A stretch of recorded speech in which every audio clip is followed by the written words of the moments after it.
A warm welcome, everyone. Thanks for joining us. A controversial decision by U.S. President Donald Trump is igniting fears that violence could break out in the Middle East. On Wednesday, the president declared Jerusalem the capital of Israel and announced the U.S. embassy would move there from Tel Aviv.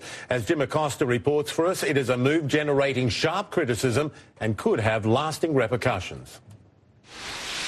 Michael and Amber, President Trump is coming under heavy criticism from around the world after his decision to recognize Jerusalem as the capital of Israel. While Israeli leaders like Benjamin Netanyahu, the Prime Minister of Israel, are praising the decision, Palestinian officials are insisting that the U.S. no longer be a part of any Middle East peace talks and warning that the president's move will aid extremist organizations seeking holy war. Breaking with decades of U.S. foreign policy, President Trump recognized Jerusalem as the capital of Israel, making sure to note it was a campaign promise fulfilled. I have determined that it is time to officially recognize Jerusalem as the capital of Israel. While previous presidents have made this a major campaign promise, they failed to deliver. Today, I am delivering. The president's decision begins the process of relocating the U.S. Embassy from Tel Aviv to Jerusalem, a move that administration officials say could take at least 3 to 4 years. So waivers signed by the president will keep the embassy in Tel Aviv for now. Palestinian officials who want to see East Jerusalem as their own capital as part of any two-state solution that would serve as the foundation of a lasting peace with the Israelis are outraged and demanding that the U.S. not participate in any negotiations for a deal in the future. That would be a major departure for the U.S., which has attempted to broker Middle East peace in past administrations from Bill Clinton to Jimmy Carter. I'm telling you that President Trump is not only encouraging violence, he is provoking violence. He is also provoking a religious war. The president insisted he remains committed to the peace process. We want an agreement that is a great deal for the Israelis and a great deal for the Palestinians. So today we call for calm, for moderation, and for the voices of tolerance to prevail over the purveyors of hate. But U.S. allies from across the globe, from Europe to the Muslim world, criticized the president's move. Pope Francis implored Mr. Trump to stay the course on Jerusalem. Il mio pensiero va ora. I cannot keep quiet my profound concern for the situation that has arisen in the last few days, and at the same time to address a heartfelt appeal to make everyone's commitment to respect the status quo of the city. While the president promised to recognize Jerusalem as the Israeli capital during the campaign, he told Mike Huckabee 2 months ago he wanted to work on a Middle East peace deal before moving the embassy. I want to give that a shot before I even think about moving the embassy to Jerusalem. But the president, who assigned his son-in-law, Jared Kushner, the task of brokering a peace agreement, seemed to indicate the effort wasn't yielding any results. After more than 2 decades of waivers, we are no closer to a lasting peace agreement between Israel and the Palestinians. A senior administration official said the president signed the waiver, keeping the U.S. Embassy in Tel Aviv earlier today before his speech. So while U.S. policy is changing, the biggest symbolic example of this change won't really happen for years from now. White House officials said it's not as simple as switching the signs at the U.S. Embassy in Tel Aviv and the U.S. consulate in Jerusalem. Michael and Amra.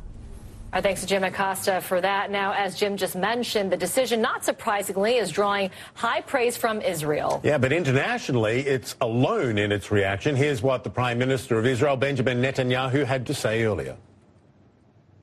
We're profoundly grateful for the president for his courageous and just decision to recognize Jerusalem as the capital of Israel and to prepare for the opening of the U.S. Embassy here.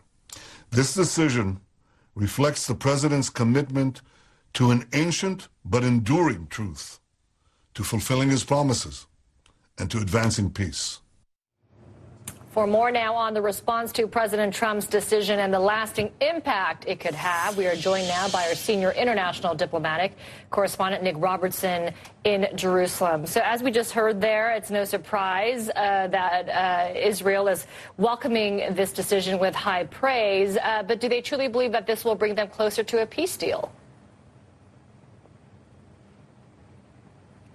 Well, it certainly seems a strong point of encouragement. I mean, for Prime Minister Netanyahu and for Israelis in general to know that the United States, or this president at least, is firmly behind them and their aspiration. I mean, for many Israelis, they feel that this announcement is long overdue. They feel that this is a natural course of events, an historic day, as how one Israeli minister described it. But when you have, countries like Britain and Sweden and France and Egypt and a long list of other countries asking the UN Secretary General to brief the UN, the United Nations, as to what all this means, then you get a sense of the sort of international concern that it's raising. So while, for Prime Minister Benjamin Netanyahu, this really appears to sort of firm his hand and put him on a firmer political footing at home, does it change anything in the dynamic of what the peace negotiations, peace talks might be? They've been static, flat-lined for some time now. There was no detail in President Trump's speech there that alluded to how this could progress forward, and neither was there from the Israeli Prime Minister. He did say, which was a reflection also, or a reiteration, if you will, of what President Trump has said, that there will be no change on the ground here, that, people from the different faiths, Muslim, Christian, and Jewish, would be able to, share the space here, be able to go and practice their faith and visit their religious sites here in Jerusalem. But, no change on the ground is also sort of can be equated with no change actually in the dynamic of the negotiations. So it doesn't readily lend itself to an explanation of how this announcement helps Prime Minister Netanyahu get into negotiating a peace here. And certainly, Nick, doesn't help Mahmoud Abbas, does it? I mean, he's seen as fairly weak by a lot of the Palestinians as well, and this is going to make him look even weaker. What strategy then does the Palestinian side have if the olive branch or the temptation of Jerusalem as a capital is gone now? What do they do? Well, there's been, as we've been discussing, all this international condemnation. It's raised questions that were raised to President Trump prior to this decision by regional leaders that he talked to, that this was dangerous and destabilizing. We've further heard from a number, many different leaders from different countries saying that not only is it potentially destabilizing, but it calls into question the United States' ability to be a fair and independent mediator. Whatever President Trump believes and thinks, whatever his supporters of this believe and think, the perception that exists around the world is that this really does call that into question. So for the Palestinian Authority President, Mahmoud Abbas, this does give him the opportunity here to perhaps draw in more support for his position. And as he articulated in the past couple of hours after President Trump's speech, he views what President Trump has done is breaking international law and is counterproductive to peace. This is what he said. These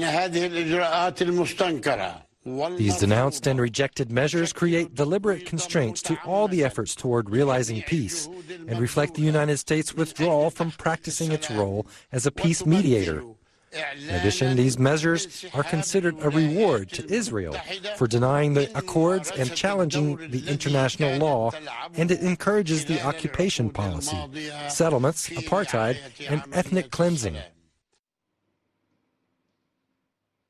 So what we've seen this before, however, is, while there may be international condemnation of this, for the Palestinians to be able to turn that into something and harness that in a diplomatically, politically effective way, we've seen in the past that it doesn't always pan out as simply as that at all. Michael? Yeah. Nick, thanks for your reporting there in Jerusalem for us. Nick Robertson, appreciate it. Thank you, Nick.